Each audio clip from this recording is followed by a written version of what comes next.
Hello? Hello? Hello? Hello, can you hear me? Hello po. Yeah. Hi, can you hear me? Yes po. Hi. Good morning. Good morning po, Papa Jack. And are you watching any of the live ngayon, yung probably TikTok or the Blue app? Are you watching it? Yes. Yes po, Um, pero wala ako doon ngayon. Nandito po ako sa kwarto. okay, kasi nag-e-echo tayo. Ngayon po. Ayan. Are you on loudspeaker? Ito, Handheld lang? Okay lang? hindi naman po. Okay, handheld lang. Speak louder, ha? Sige po. Alright. Are you in the Philippines? Opo. Alright, what's your name?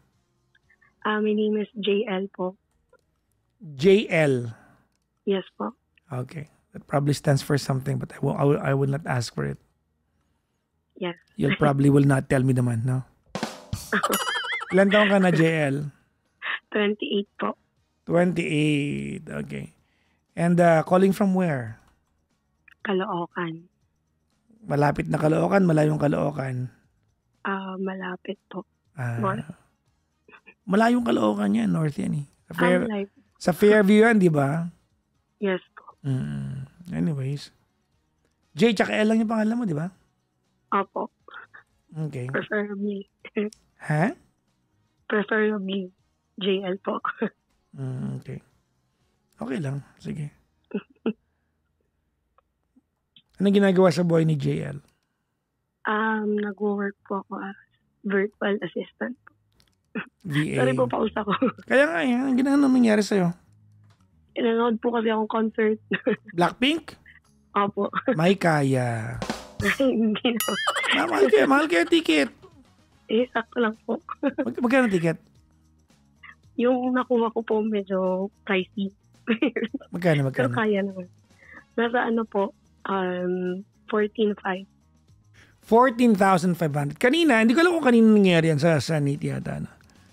Parang there's a study by the senators yata na pag ang mga international artists, pag sa Pilipinas nag-concert, tinataga tayo. Yes, totoo po. Di ba? Although hindi ako naniniwala sinabi nilang laos ang Coldplay. Of course not.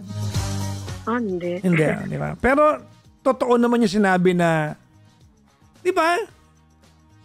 Parang ano mo yun? Di ba na nababantayan ng DTI yun, no? Opo. That's why may mga friends ako. Kaya pa may mga friends ako that instead of watching the concert in the Philippines, they'll fly somewhere in Asia to watch it na lang. Yes, totoo. Halimbawa, Asian tour. Di ba? Magpa-perform sa, say, Malaysia, perform sa Pilipinas. They just go to Malaysia. Kasi yung amount of ticket in the Philippines, nandun na pati yung plane fare nila, tsaka pasyal, tsaka concert. Totoo po. Di ba? Kaya mas maraming nanonood outside the country na lang. Yung 14,000 mo ate, nasa Vietnam ka na nun, kumakain ka ng pho hua.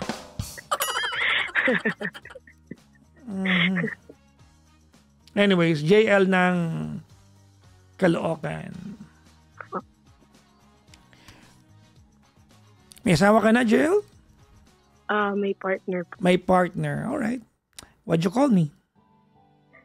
Yun lang po. Para kasi gusto ko lang i-share or i-share kasi kung anong gagawin ko. Kasi di ba nga po may partner ako.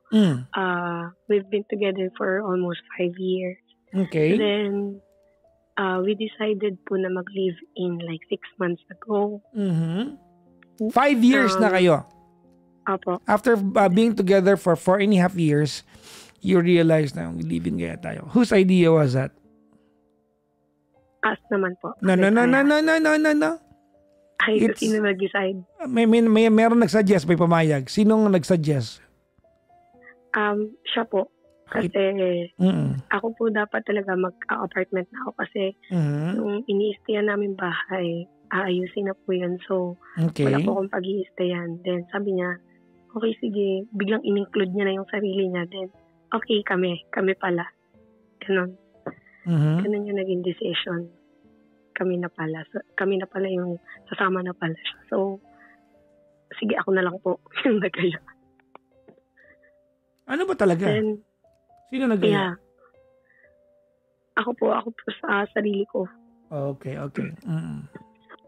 Kasi parang naisip ko din na matagal na rin naman kami. Siguro it's time for us na mag-settle na rin. Pero yun nga po, medyo 50-50 ako before kasi single mom po ako. May anak ka na. Yes, single mom. Okay. And ang kinakatakot ko is magli-live-in kami, baka hindi maging okay. Ilang taon na yung anak mo? 5. Alright. Hindi maging okay yung pagsasama kapag makakasama na yung anak namin, baka hindi maging okay yung trato or what. May mga ganong scenarios kasi may mga napapanood akong mga documentary na hindi maganda yung pagsama ng stepfather at saka ng stepson, or stepdaughter. Okay. Then yun, nagsama kami for like 6 months. Okay naman kami in the long run. Pero what I noticed is I think nakipag-live-in ako sa man-child. Man-child? Yeah. Okay, that's a Gen Z term. What do you mean by that? Ay, mama's boy. Sorry po. Paano mo nasabi na mama's boy? Okay, so nung first month kasi nung nag-live-in kami, okay parang nagtutulungan pa kami na, parang alam niyo po yan, mga lovey-dovey na simula pa lang kasi, so parang happy pa. Then, yung mga parang 4 months naman, okay pa. Ngayon mga recently lang, 5 months, parang nagkakaroon na ng away, lagi na kami nagsisigawan, ganyan. Kasi, ano ang nyo? Kumbaga, what is your inflection point? Ano yung away ninyo? Ano po kasi, minsan, feeling ko ako lang kumikilos lahat. Then, I mean, ikaw lang kumikilos lahat sa bahay? Yeah, gawain bahay. Okay. But you're working, right? Yes. He's working as well? Yes po, panggabi-gabi parehas. Okay. Well, it only matter, it will only make sense na maghati kayo sa gawain bahay. Tama? Yes. Then, okay. Medyo minsan nagkakaproblema din kami when it comes to financial. Kasi parang, I mean, okay ako sa 50-50. Wala akong problema. Kasi, akin naman may anak ako eh. So, naiintindihan ko yung part na yun. Pero may times kasi na parang pag nagsisingil na ako, for example, ng half niya, parang may maririnig muna ako before na mag-provide siya. Ganon. May maririnig kang? Ano ba yan? Parang ganito na kakabayad lang natin, may babayaran na naman. Parang ganon. And you believe that is meant to be a complaint or it's just a comment? As for me, a comment lang. Pero so, kumbaga, pero ang point doon, it strikes a nerve. Yeah. Okay. Then I just found out na wala namang issue sa akin, pero nagbibigay siya sa parents niya, which is okay lang. Pambayad ng internet doon. So, okay lang sa akin. So, hindi na inaalok lang naman. Pero kasi pag magbabayad ng internet dito sa amin, may maririnig na naman akong comment. Like, na ikaw na muna. Kasi kabibigay ko lang ng pang-internet dun sa bahay. Okay. Which is, parang hindi naman yun yung napag-agreehan namin before. Then, nung first time kasi, nung ako pa lang yung pupunta-punta sa bahay nila, napansin ko na is, 3 kasi silang puro boys. Puro boys lang sila sa family. Wala silang girl. Which is mom lang nila. Then, nung pumunta ako sa kanila, kaya nag-decide din ako na parang sige, sumama ka na mag-live-in lang tayo kasi wala siyang sariling kwarto.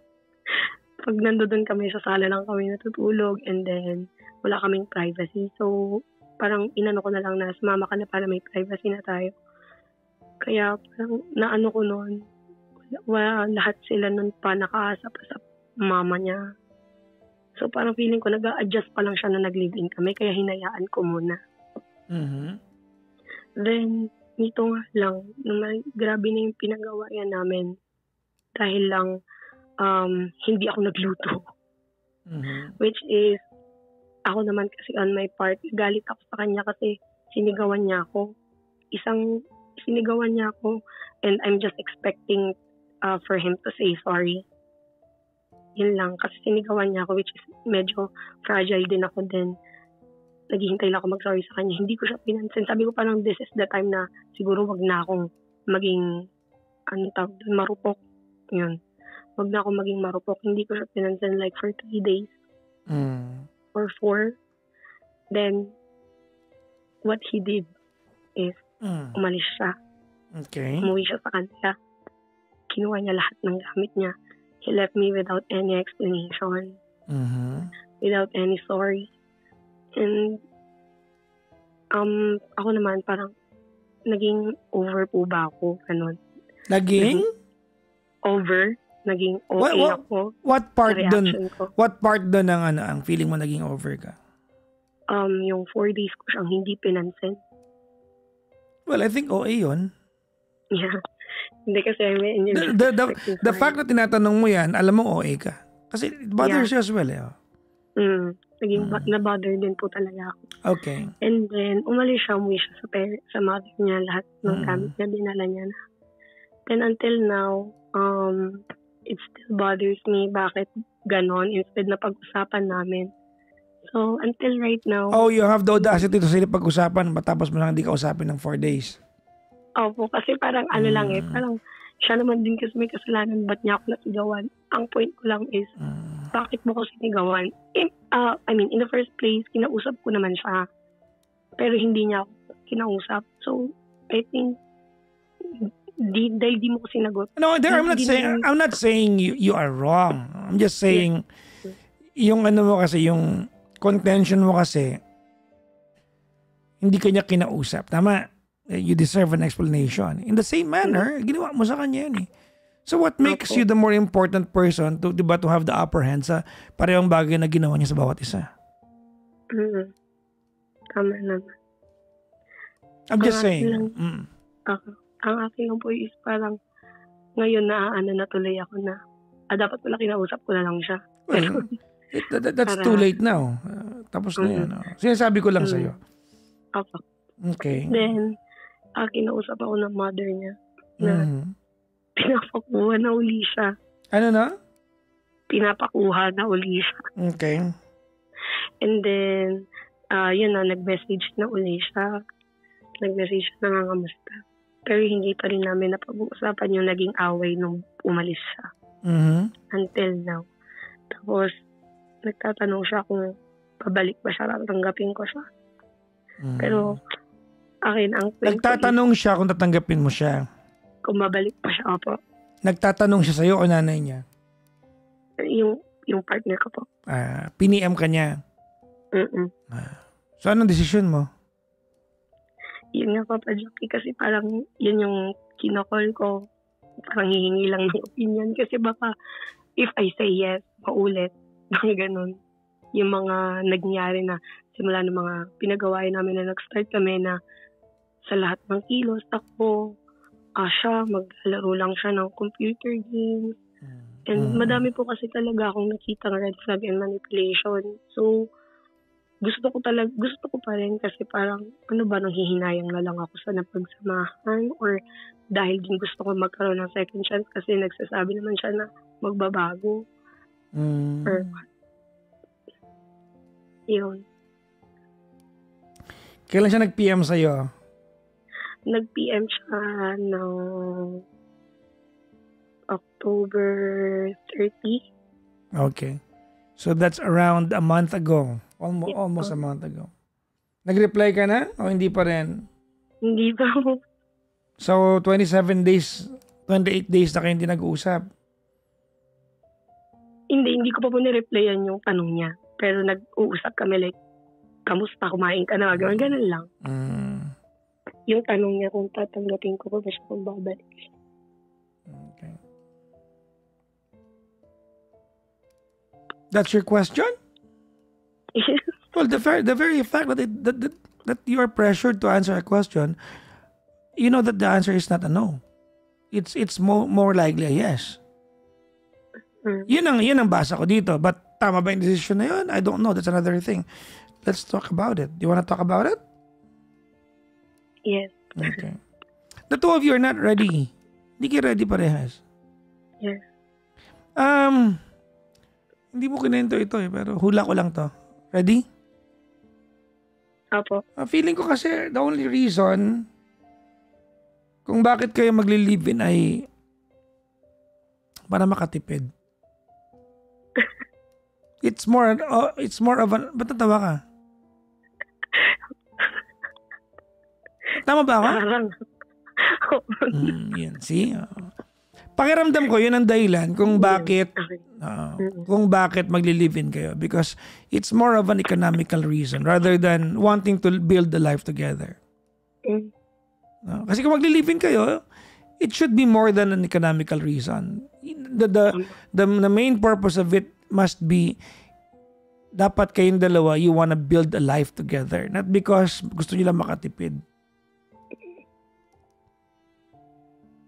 Di ba? Kasi kung gusto nyo lang makatipid, dahil kung pinsan, hindi man matakaw tsaka masipag sa bahay, di siya nila mapuntahin ka sa bahay mo. Diba? Tama naman. Ilan taon ni anak mo?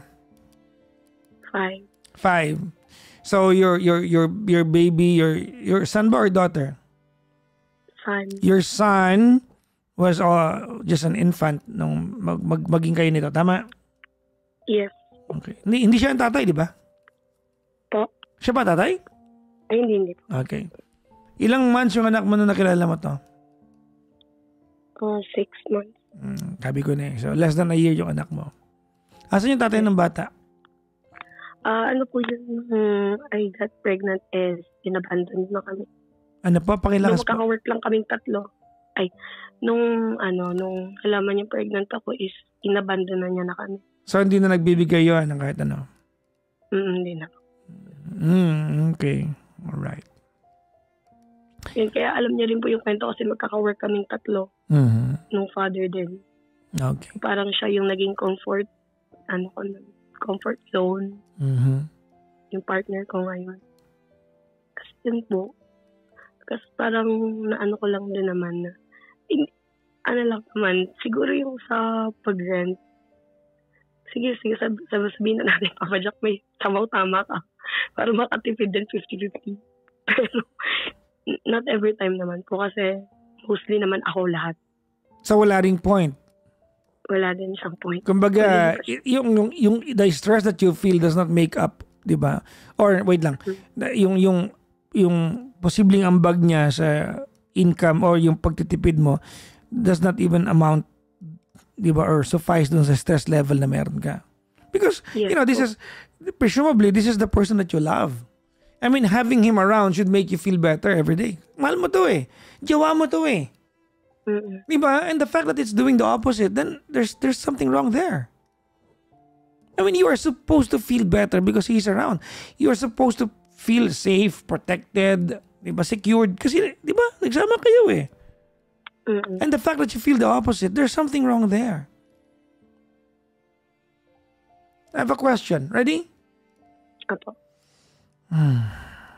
So there's a second attempt para magsama kayo ulit. Tama? Yes po. What is he promising you this time around? Tutulong na daw siya sa mga gawaing bahay and ililis na daw yung pagiging palasigaw niya. Ganun. Kasi minsan may times na pag natatalo siya sa Dota, ako yung napagbubuntungan niya ng galit. Which is yun yung nag-hold sa akin ng ayoko na bumalik siya kasi yun nga parang Game Boy. Ano ba yun? Ano bang tawag na? Masyado pa siyang addict sa pagdodota. Okay. I have a more sensitive question. Yes po. How is he to your son? Be honest. Not okay. What do you okay with my son. What do you Kasi mean? parang, halimbawa lang po, papasok lang sa kwarto namin yung anak ko. Parang bilis niyang mairita. Yun yung isa pa sa... Sa madaling sabi, hindi mo nakikitang ituturing niyang totoong anak yung anak mo. Yes. Kaya, nung time din na, isa din sa reason niya kaya gusto niya makipag-live-in kasi gusto niya na kami magka-baby, which is ayoko. Actually, kaya mo ayaw dahil, it's going to do bad sa anak mo. Kasi may i-age pa rin panganay mo. Tama, no? Tama po. You know exactly what I'm going to say, right? Kasi even yung pagsuot lang ng tsinelas ng anak ko, masisita niya pa.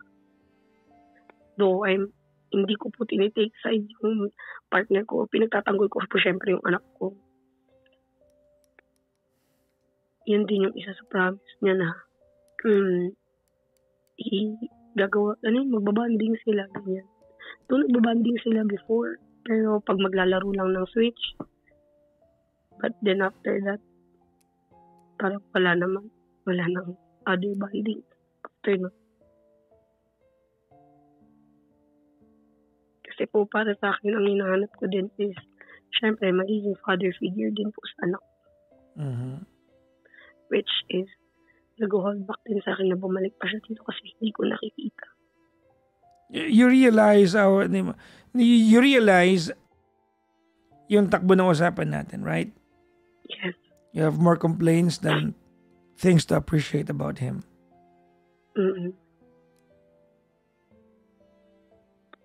Tama po. What do you think I'm going to tell you? I don't know po. Hindi na ako makaisip. Pero, I don't know. Maybe na lang din. Kasi na-realize ko din talaga yung sa banding nila ng anak ko.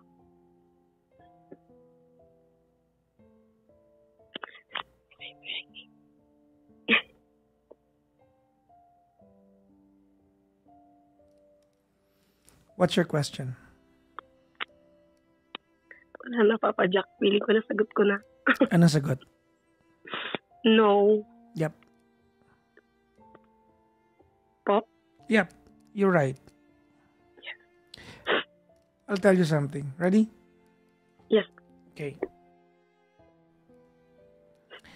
You and this guy have been together for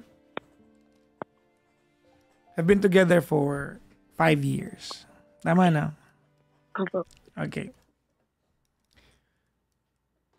Not a single time in your entire story na sinabi mo sa akin that he has a long-term plan for you. I was waiting for that. Tama? Tama po. Not a single time. Right? Tama po. Okay. At yun ang masakit na part. For someone who's a single mom like you need that. I'm not saying maghiwalay kayo. Hindi ko sinasabi yan. Ang sinasabi ko lang is that maybe he can make you appreciate his share and part and plans and visions for you and your son from a distance, not under the same roof. Alam mo, pag single mom ka or single dad ka, when you look for a partner, you are looking for a partner who is willing to share a life na dapat included yung anak. You're not supposed to insist. You don't have to be insistent para gustuhin yung anak mo. Opo. Kasi maliwanag kita tanong, how is he with your son? You remember your answer? Yes po. You said not okay. That says everything. Ibig sabihin, you observe him around your son. Are you not hurt for your son? I am. Look, your son's already been abandoned by his own father. Tama? Yes. Okay. Hahanap pa ba ng panibagong tatay or stepfather sa anak mo that's going to make your son feel a lot worse? No. Nakatagpo ka. Anong no ka dyan? Oo nga pala. Never again.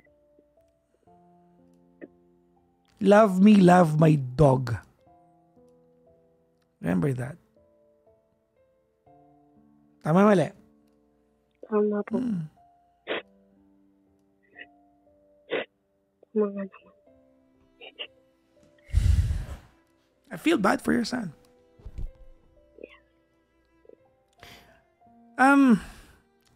Pakiramdam ko kasi yung pagsigaw niya sa'yo, hindi talaga yun ang problema mo eh. Ano lang yun? Catalyst yun or turning point na lang.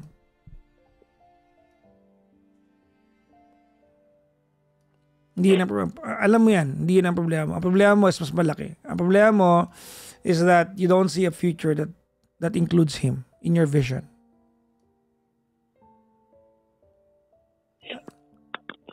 Tama, mali? Tama. Yeah. Gusto mo lamang paano ka sabi? Ano po? You remember your first sentence when you first talk kanina? You describe him as man child. Yeah. Well, that says a lot. That says a lot. I mean,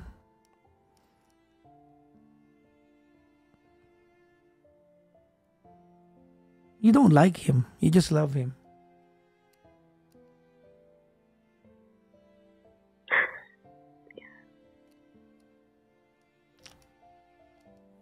You know exactly what I'm saying tonight, right? Yeah, I knew it.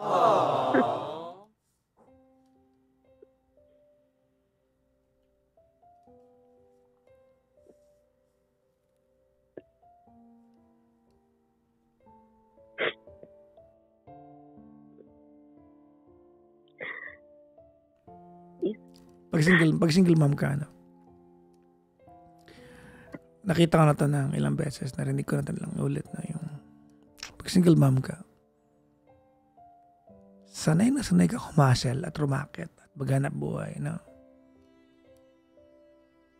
At sometimes, karamihan ng mga single mom, they don't even require a partner na kaya silang ipaghanap buhay. That's wrong. I mean, if you end up with someone, that person must be someone you can rely on. Someone is going to make you feel na, JL, you can slow down. I got you. Yeah. He's not that guy. Actually, yun nga yung parang isa sa hinahanap ko din. Kaya, feeling ko demanding ako kung gano'n. Well, maybe it comes out wrong kasi may kasama ng frustration. Yeah. Yeah.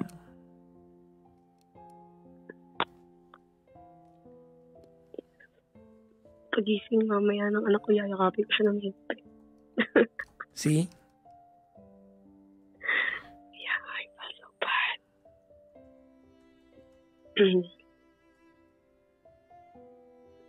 Tama ka, Papa Jack. Maybe I just love him, but I didn't like it much. Tama, kita mo yung sabi mo ngayon. Pagising ng anak ko, yayakapin ko siya. That statement says a lot. I've been doing this show for a very long time now. Alam ko kung ano laman ng sinabi mo. Ilang pagkakataon mo nang nakita yung anak mo na nagmukhang kawawa sa harap ng jowa mo at pinalampas mo. That many times, you choose your boyfriend over your son. Tama, mali? Yes. Yeah. Kaya mo siya yayakapin eh, kasi that's your form of apologizing to your own son. Well, do that. Apologize to your son. Promise him you'll never make him feel second best ever again. That's your son, for crying out loud.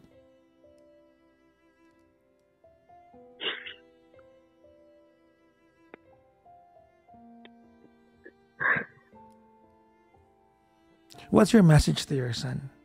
Let it out. I want to hear it. Ano ba?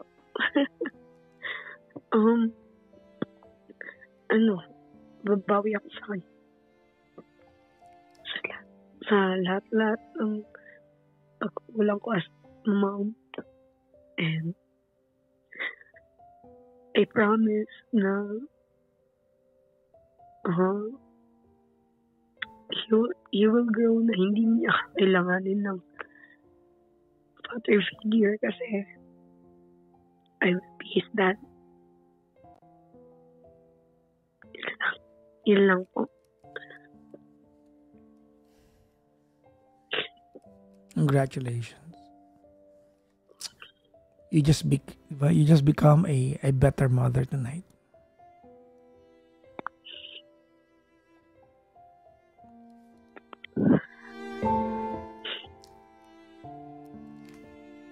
JL? Yes po. Thank you very much.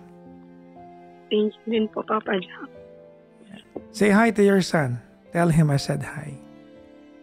Sige po. Thank you po. Tell him to be strong. Yes po. I mean, physically strong. Yes. Palakas siya. Maraming salamat. Good morning. Thank you po. Good morning. Bye-bye.